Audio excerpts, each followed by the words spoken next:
I was gonna do this in the house because the weather's been pretty nasty, but the sun came out, so I thought we'd wander out here. Mules are enjoying a little of the sun too, so we'll wander through the bee yard as I talk about some stuff. This is mostly directed to new beekeepers. I've got quite a few of them that have shown up on the MeWe page that I started, Pacific Northwest Beekeepers, and there's a lot of interest in starting bees and needing to learn about them. So I've kind of put together some notes, and maybe we'll help get you started on the right track. So there's a lot to learn about beekeeping. And as a prospective beekeeper, it becomes overwhelming at times. It's input overload. And so as with any venture, you have a better chance of success if you plan. If you have direction to where you're going, it'll change. Direction won't stay the same as it originally does, but at least you have something to base it on. My dad was a woodshop teacher, and he used to tell the students they could build anything they wanted to in his shop as long as they brought him a plan. And this kept people from starting projects that were more than they could accomplish because they couldn't even draw it on a piece of paper. And then he had some kids that built boats and things in there that were able to draw the plans and get it done. So having a plan to start with is your best chance for success. So bees are livestock. If someone steals your bees, they actually get charged with rustling. So with that in mind, if you think of them more like cattle, you wouldn't buy cows if you didn't have any land. If you only had a lot in town, it just wouldn't make sense to buy cows.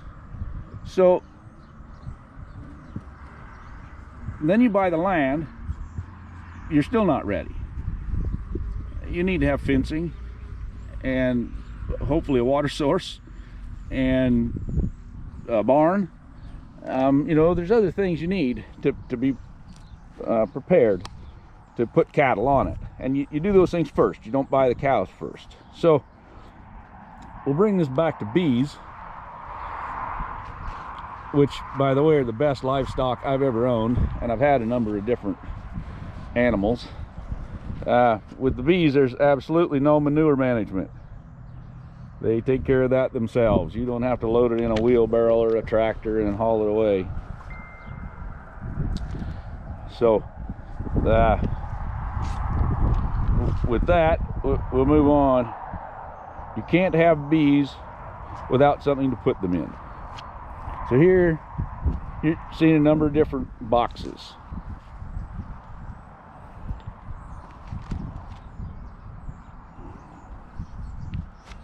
So you need to learn about all of this different equipment so that you can choose which ones you want to try to get into. If you end up with too much mix match of stuff, it can be expensive, and then you have to have places to store it. It's a pain. So a little bit of direction can help. This is a very equipment intensive hobby. So there's different bottom boards, which is the green piece that this box is sitting on. Then you have the hive body, the box itself. Inside of that hive body are frames, and then you have a lid or a top board.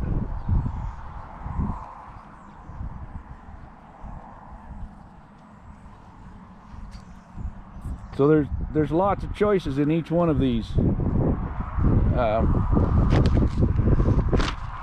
parts to the hive. There's lots of different bottom boards. There's there's lots of different box sizes, frame sizes. So we use a Langstroth hives here in the United States for the most part.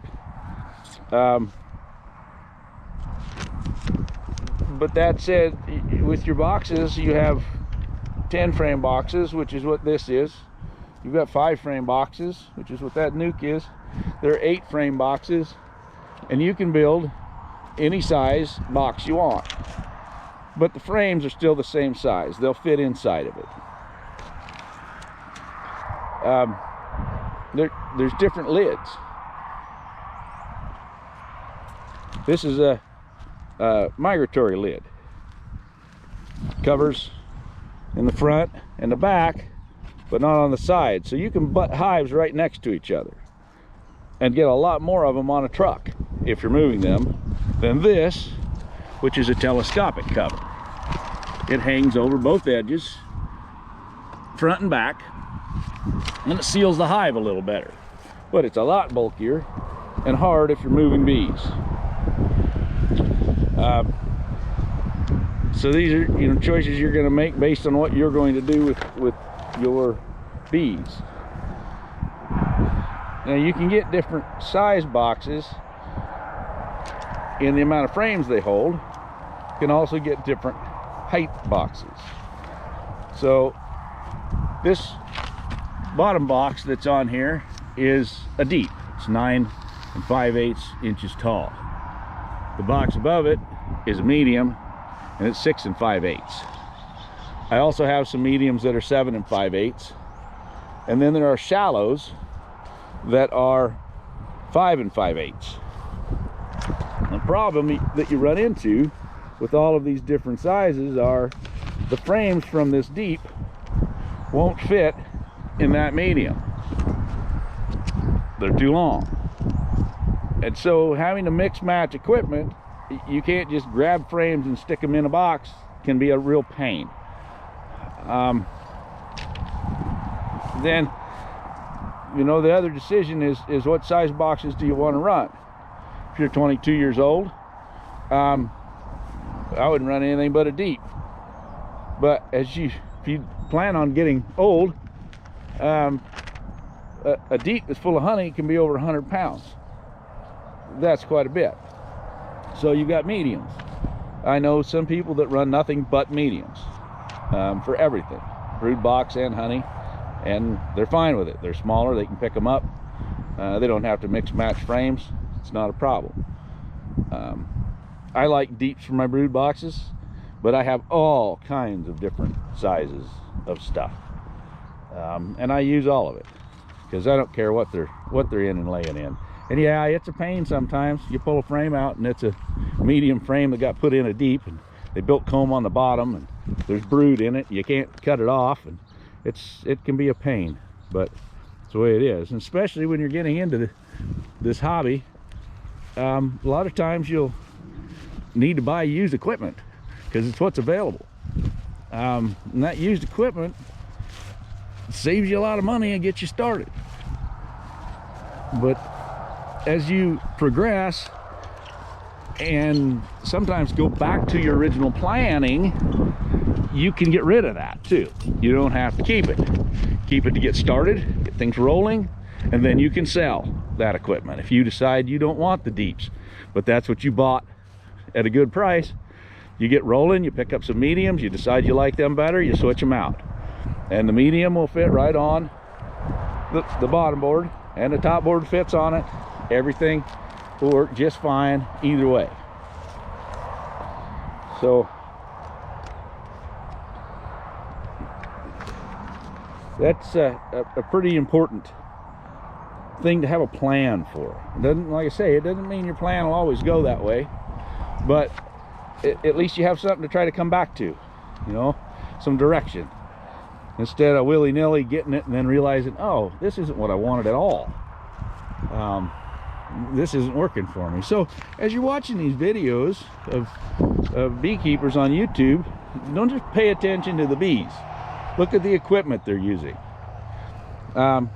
If you watch Ian Stepler on Canadian Beekeepers blog, He runs pallets. This is a pallet that's underneath of these here, a commercial pallet.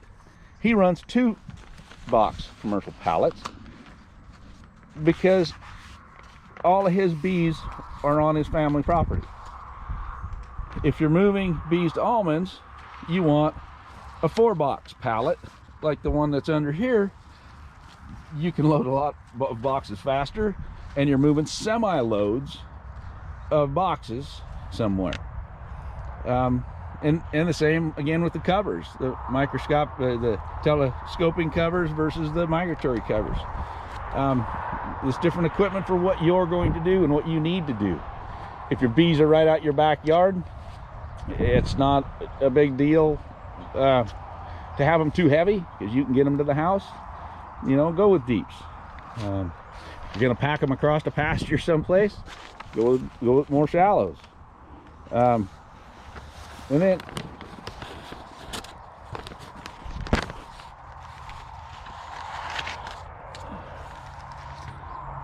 remember that the equipment part it's a big part of it, but it's just the beginning. There's a lot more stuff to learn. But if you don't put this foundation together right, if your fences aren't built well and you throw cattle in, they're going to be on the highway. So if you don't get the right equipment and get started correctly in this, you're going to flounder, you're going to fight it, and it can be a large investment. And so to invest the wrong direction and have to start and back up can sometimes knock the hobby out, or it's just too much work. So, you know, pay attention to these things. You know, I would recommend you watch some of Ian Stepler's stuff on a Canadian Beekeepers blog.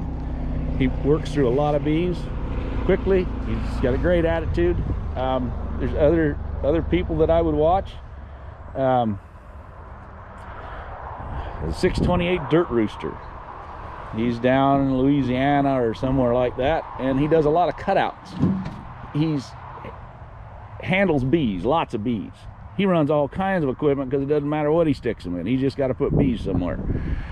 But he's got a great attitude of being in them. You know, he'll put a net on sometimes, but he takes stings. He's in them. He stays calm. He works his bees. Those are things you need to learn in your plan also. But we can go more into that later. So you guys, as you're watching and learning, you post up questions. Take some notes on what you're watching these guys do. Some of them are just fun to watch, and there's nothing special. They're just fun to watch. Other things are going to pop up questions. Have a piece of paper, write them down. You know, post them up on the different websites and get people to answer. Most people are happy to teach about bees. So just remember that when you ask 5 beekeepers a question, you're going to get 7 answers, and none of them are wrong.